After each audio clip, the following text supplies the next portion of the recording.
പരമ്പരാഗത രാഷ്ട്രീയം അപ്രസക്തമാകുന്ന കാലമാണിത്. പുതിയ കാലത്ത് പ്രത്യയശാസ്ത്രത്തെക്കാൾ തങ്ങളുടെ ദൈനംദിന ജീവിതത്തെ ബാധിക്കുന്ന പ്രായോഗികമായ പരിഹാരങ്ങൾ നിർദ്ദേശിക്കുന്ന പാർട്ടികൾക്കാണ് യുവതലമുറ താൽപ്പര്യപ്പെടുന്നത്. വരാനിരിക്കുന്ന തെരഞ്ഞെടുപ്പുകളിൽ വോട്ട് ബാങ്ക് എന്നതിലുപരി ഒരു പ്രഷർ ഗ്രൂപ്പായി ജൻസികൾ പ്രവർത്തിക്കും. രാഷ്ട്രീയ പാർട്ടികൾ അവരുടെ ഡിജിറ്റൽ സാന്നിധ്യവും നയരൂപീകരണവും പരിഷ്കരിച്ചില്ലെങ്കിൽ ഭാവിയിൽ അവർ പുതു പാർട്ടികൾക്ക് മുന്നിൽ നിഷ്പ്രഭരാകുന്നത് നാം കാണേണ്ടി വരും. കാണാം റിസർച്ച് ഡെസ്കിൽ നിന്ന് ജെ ബിന്ദുരാജ് തയ്യാറാക്കിയ റിപ്പോർട്ട് വർത്തമാനമില്ലാത്ത ഭൂതകാലക്കുളിര്. പ്രത്യയശാസ്ത്രത്തെക്കാൾ പ്രായോഗികതയോടാണ് പുതുതലമുറയ്ക്ക് താൽപ്പര്യം. നിലവിലുള്ള രാഷ്ട്രീയ സംവിധാനത്തിലെ അഴിമതിയിലും സ്വജനപക്ഷപാതത്തിലും പുതിയ തലമുറ അസംതൃപ്തരാണ്. ശുദ്ധമായ രാഷ്ട്രീയത്തോടാണ് അവർക്ക് ആഭിമുഖ്യം. വ്യക്തിപ്രഭാവമുള്ള നേതാക്കളാണ് അവരുടെ ഹീറോകൾ. പരമ്പരാഗത പാർട്ടികളുടെ വാതിൽപ്പടി യോഗങ്ങളോടും പഴയ പ്രസംഗ ശൈലികളോടും അവർ മുഖം തിരിക്കുന്നു. പ്രതീക്ഷ പകരുന്ന പ്രായോഗികവാദികളെ താൽപ്പര്യപ്പെടുന്ന അവരുടെ ഹീറോകൾ രാഷ്ട്രീയത്തിനതീതമായി പ്രവർത്തിക്കുന്ന പ്രൊഫഷണലുകളും സാമൂഹിക പ്രവർത്തകരുമാണ്. വെറുതെയല്ല യുവജനങ്ങൾ അത്തരക്കാർ നേതൃത്വം നൽകുന്ന പാർട്ടികളെ പിന്തുണയ്ക്കുന്നവരായി മാറിയത്. ഒരുപാട് പഠിച്ചതിന് ശേഷം ഫസ്റ്റ് റാങ്ക് കിട്ടുന്നവർക്ക് പോലും ജോലി കിട്ടാത്ത അവസ്ഥ ഉണ്ടാക്കുന്നത് സ്വാഭാവികമായും പുതിയ തലമുറയ്ക്ക് ഒരു ഭരണമാറ്റം ആവശ്യമാണ് എന്നൊരു ചിന്താഗതിയിലേക്ക് സ്വാധീനിക്കപ്പെടുന്നുണ്ട്. സാമ്പത്തിക പ്രതിസന്ധി ഉണ്ടായിരുന്ന സമയത്തും ഒരുപാട് ആർഭാടപരമായിട്ടുള്ള സർക്കാർ പരിപാടികളൊക്കെ നടത്തിയിട്ടുണ്ട്. അപ്പം അതൊക്കെ കൊണ്ടായിരിക്കാം ഭരണമാറ്റം. ഇക്കഴിഞ്ഞ കേരള നിയമസഭാ തെരഞ്ഞെടുപ്പിൽ 18നും 19നും വയസ്സിനിടയ്ക്ക് പ്രായമുള്ള 4,66,000 കന്നി വോട്ടർമാർ ഉള്ളതായാണ് തെരഞ്ഞെടുപ്പ് കമ്മീഷന്റെ കണക്ക്. ഇതിൽ 2,34,000 പേർ യുവാക്കളും 2,31,000 പേർ യുവതികളുമാണ്.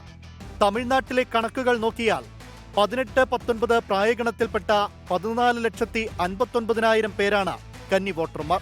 അതായത് മൊത്തം വോട്ടർമാരുടെ 21.2%. തമിഴ്നാട് തെരഞ്ഞെടുപ്പിൽ ഇത്തവണ നടൻ വിജയ് നേതൃത്വം നൽകിയ തമിഴക വെട്രികഴകം നേടിയ 108 സീറ്റിനു പിന്നിൽ പ്രവർത്തിച്ച വിജയഘടകം ഈ യുവ വോട്ടർമാരാകാനുള്ള സാധ്യത വളരെ വലുതാണ്.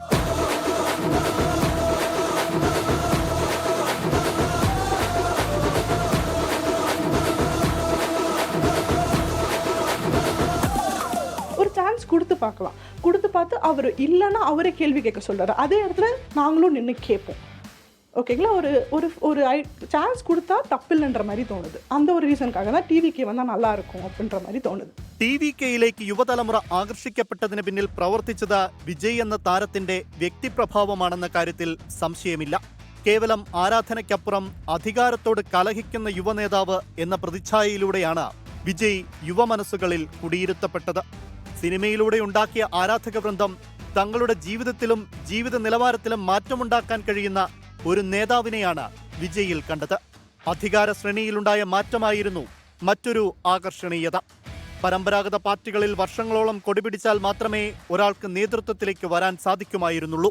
എന്നാൽ ടിവികെയെ പോലുള്ള പുതിയ പാർട്ടികൾ മെറിറ്റ് അടിസ്ഥാനത്തിൽ കഴിവുള്ള യുവാക്കൾക്ക് പ്രാധാന്യം നൽകിയത് രാഷ്ട്രീയത്തിലെത്താൻ ആഗ്രഹിച്ച പുതുതലമുറ യുവാക്കൾക്ക് ആവേശമായി മാറി. മധുരവയൽ മണ്ഡലത്തിൽ നിന്നും തെരഞ്ഞെടുക്കപ്പെട്ട ടിവികെയുടെ 30-കാരനായ അഭിഭാഷകൻ രേവന്ത് ചരണും തിരുവിക നഗറിൽ നിന്നും തെരഞ്ഞെടുക്കപ്പെട്ട 36-കാരിയായ MR പല്ലവിയും ഈറോഡ് ഈസ്റ്റിൽ നിന്നുള്ള വിജയ് ബാലാജിയും തുടങ്ങി എത്രയോ ഉദാഹരണങ്ങളുണ്ട്. തിരുവള്ളൂരിൽ നിന്നുള്ള ഡോക്ടർ ടി അരുൺകുമാർ അടക്കം എത്രയോ പ്രൊഫഷണൽമാരാണ് ടിവികെയിലൂടെ നിയമസഭയിലെത്തിയത്.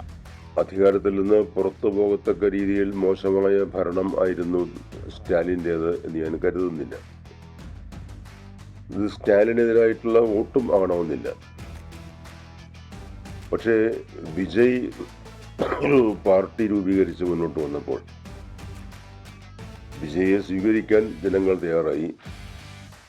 ഒരു പ്രതീക്ഷ ജനങ്ങൾക്ക് നവമായ പ്രതീക്ഷ വന്നിരിക്കുന്നു.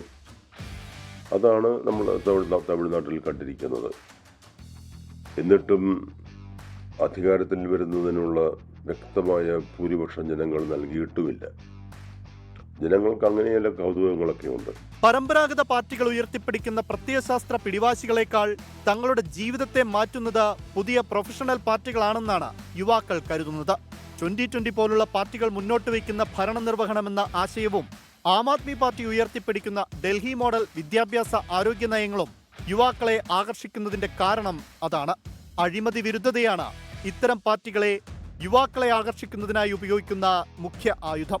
പരമ്പരാഗത പാർട്ടികൾക്ക് യുവാക്കളുടെ കരിയറിനെ സഹായിക്കാൻ കഴിയില്ലെന്ന തോന്നൽ അവരിൽ ഉണ്ടാക്കാനും ഈ പാർട്ടികൾക്ക് സാധിക്കുന്നുണ്ട്. നേപ്പാളിലെ ജൻസി പ്രക്ഷോഭത്തിൽ പരമ്പരാഗത രാഷ്ട്രീയ പാർട്ടി അട്ടിമറിക്കപ്പെട്ടതും റാപ്പ് ഗായകൻ ബാലൻ ഷായുടെ രാഷ്ട്രീയ സ്വതന്ത്ര പാർട്ടി അധികാരത്തിലെത്തിയതും ഈ പുതിയ ചിന്താധാര ലോകത്തെങ്ങും പടർന്നുവെന്നതിന്റെ സൂചനയായിരുന്നു.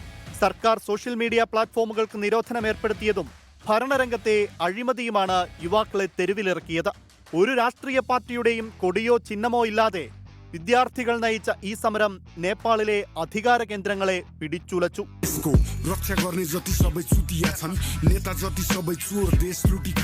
പരമ്പരാഗത പാർട്ടികളുടെ വാതിൽപ്പടി യോഗങ്ങളോടും പഴയ പ്രസംഗ ശൈലികളോടും ജൻസികൾക്ക് മടുപ്പാണ്. പഴയ തലമുറയെപ്പോലെ ഒരു പാർട്ടിയോടോ പ്രത്യയശാസ്ത്രത്തോടോ ഉള്ള അന്ധമായ കൂറ് ഇന്നത്തെ യുവാക്കൾക്കില്ല. പുതിയ പാർട്ടികൾ സോഷ്യൽ മീഡിയ വഴി അവരുമായി സംവദിക്കുന്നു. ഡേറ്റ അധിഷ്ഠിതമായ രാഷ്ട്രീയവും ആധുനിക സാങ്കേതിക വിദ്യകളും ഉപയോഗിച്ചുള്ള ക്യാമ്പയിനുകളും യുവാക്കൾക്ക് കൂടുതൽ പ്രിയതരമായി അനുഭവപ്പെടുകയും ചെയ്യുന്നു.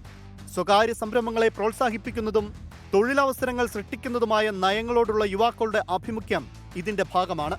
വെറും വാഗ്ദാനങ്ങൾക്കപ്പുറം വിദ്യാഭ്യാസ സൗകര്യങ്ങൾ, തൊഴിലവസരങ്ങൾ, സാമ്പത്തിക സുസ്ഥിരത എന്നിവയിൽ കൃത്യമായ മാറ്റം യുവാക്കൾ ആഗ്രഹിക്കുന്നു. ഡിജിറ്റൽ ആക്ടിവിസത്തിന്റെ പ്രയോക്താക്കളാണ് ഇന്നത്തെ യുവാക്കൾ. സോഷ്യൽ മീഡിയ പ്ലാറ്റ്ഫോമുകളിലൂടെ വിവരങ്ങൾ വിശകലനം ചെയ്യുകയും തങ്ങളുടെ പ്രതിഷേധങ്ങൾ രേഖപ്പെടുത്തുകയും ചെയ്യുന്നവരാണവർ.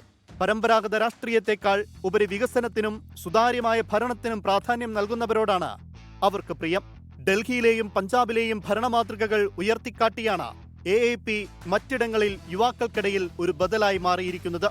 പുതിയ തലമുറയുമായി സംവദിക്കാനാകാത്ത മുദ്രാവാക്യങ്ങളാണ് പല രാഷ്ട്രീയ പാർട്ടികളും നേരിടുന്ന പ്രധാന വെല്ലുവിളി. പരമ്പരാഗത രാഷ്ട്രീയ പാർട്ടികൾ അവരുടെ ഡിജിറ്റൽ സാന്നിധ്യവും നയരൂപീകരണവും പരിഷ്കരിച്ചില്ലെങ്കിൽ അവർ അപ്രസക്തമായേക്കാവുന്ന കാലമാണ് വരാനിരിക്കുന്നത്. Research desk 24.